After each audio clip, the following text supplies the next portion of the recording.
Hey, Grant, thanks for joining the show today. Hey, you got it. Excited to be with you today, my friend.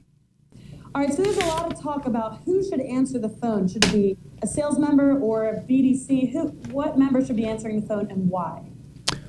Well, number one, somebody needs to answer the phone that can answer the phone. I mean, it doesn't matter to me whether it's the BDC, a salesperson, a receptionist, but somebody, first most important thing is somebody needs to pick that phone up within 2 rings.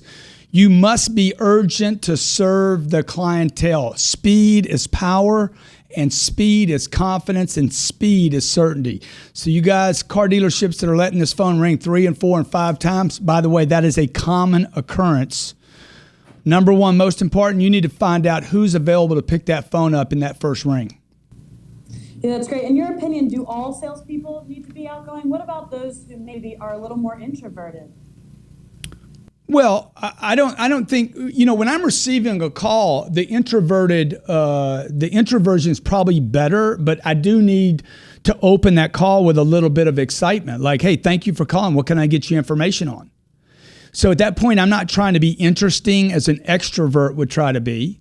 I'm also not trying to be introverted. I'm interested only in the customer. We know this. Every caller, if a car dealership has 500 calls a month, every call is the same. Where are you located? How much is it? When can I get in there? All calls have one thing in common.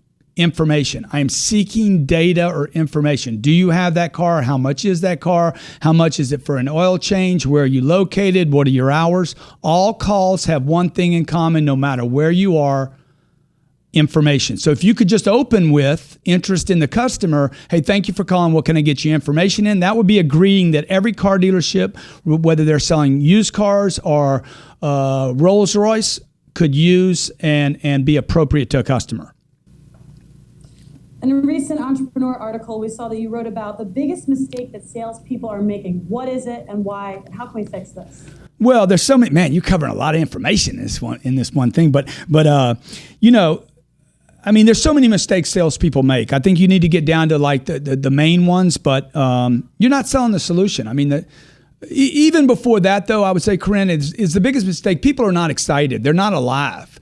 They're not showing interest in the cycle, and they lose interest. I was in Barcelona recently, and I was looking at a watch, and the cycle didn't close.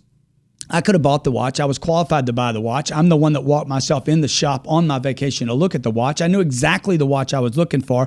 And when I left, my wife said, "What could he have done to close the sale?" I said, well, he could have kept life in the cycle. He could have kept the cycle open. So what I mean by that is, look, if you're not interested, if you don't believe the cycle can be closed, it will not close.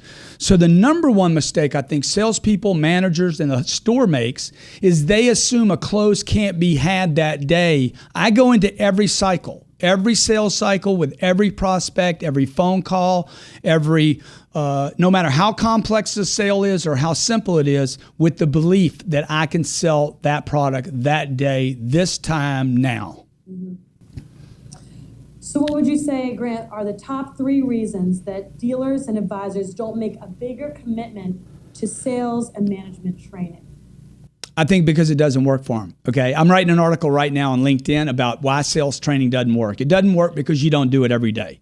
So what happens is, because you don't do it every day, it's like going to the gym. Why do people quit gym memberships? Sales training is no different than diets, gyms, or anything else that you're working on in your life. Why do people quit? Because they don't get results. Why do people not get results in sales training? Because you're doing it once a week, man. If you do something once a week, it doesn't get anything. So if you do 10,000 push-ups on a Friday morning, it's 10,000 push-ups. That's all it is. Your body's going to break. But if you did 30 push-ups every day for a year, you would still accomplish the same 10,000. But the difference is you would actually get results. So people don't train often enough, which should be every day, every day, every day. If you breathe every day, eat every day, shower every day, you should do sales training every day. And that's why people don't do sales training, because they can't, they don't have the information, they don't have the time. And that's why an organization like mine, or so many others that are offering real solutions where people can devour short pieces of data every day, are so useful. So what would you say for those who think they don't have enough time to do it every day? They say, hey, Grant, I don't know if I have enough time in my day What would you say? What is a commitment like realistically each day to do some training? Almost 90% of sales managers say they don't have time, you know? And again, it goes back to, look, if you knew it was going to bank you money today, would you make time for it?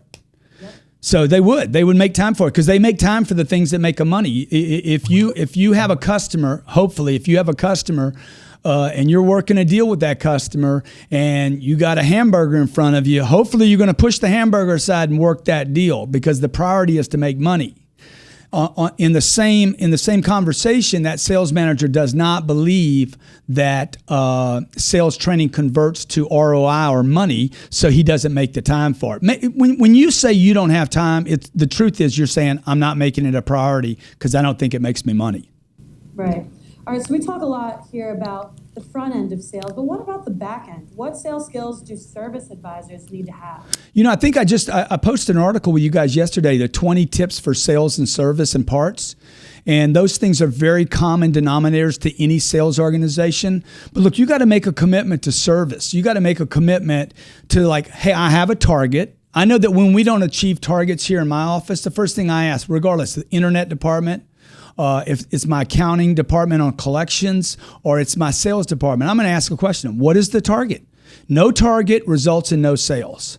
So if you're in parts, if you're in service, look, have a target. Measure that target hourly. If you really want to get results, measure your target every hour to see what did we get in the last 60 minutes. I promise you, do those two simple things. Don't even learn anything about how to sell anybody anything. Have a target, measure it every hour, and I guarantee your sales will come up. Well, thank you, Grant, so much for joining us today. It's always a pleasure having you on our show. Always great to talk to you, Corinne. Thank you.